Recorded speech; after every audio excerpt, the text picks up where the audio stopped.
Walang maingay ha, pakinggan nyo na maigi ha. Pakinggan na maigi. Para maintindihan Hindi natin. ba ninyo nalalaman na kayo'y templo ng Diyos at ang Espiritu ng Diyos ay nananahan sa inyo.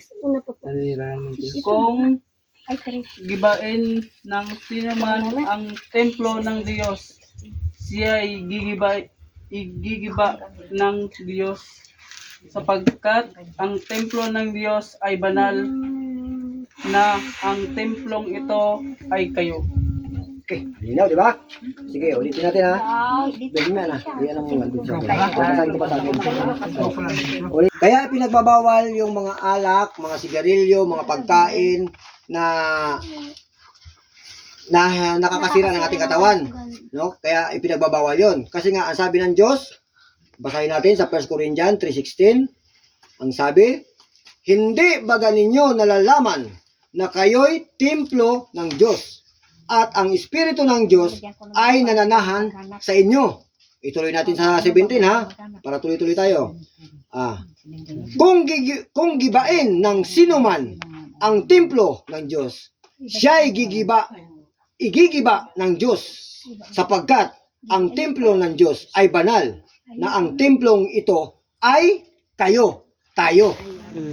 Malinaw, di ba? Okay, sige. Ipaliwanag natin ha.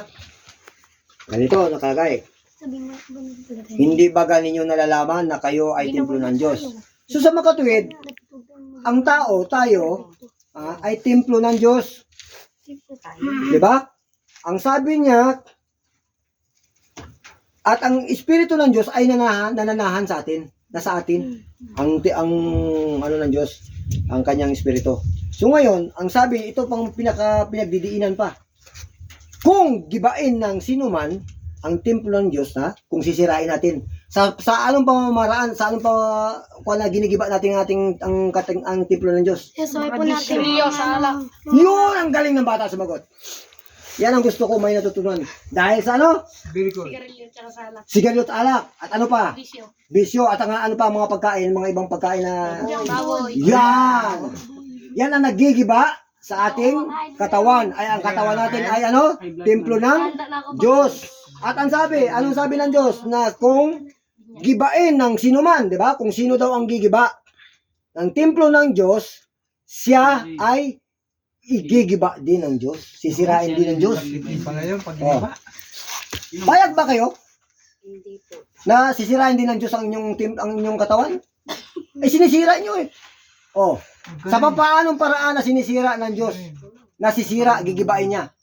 Ngayon, bigyan kayo ng sakit. Naligarilyo ka, nag-ano ka ng alak, sigarilyo.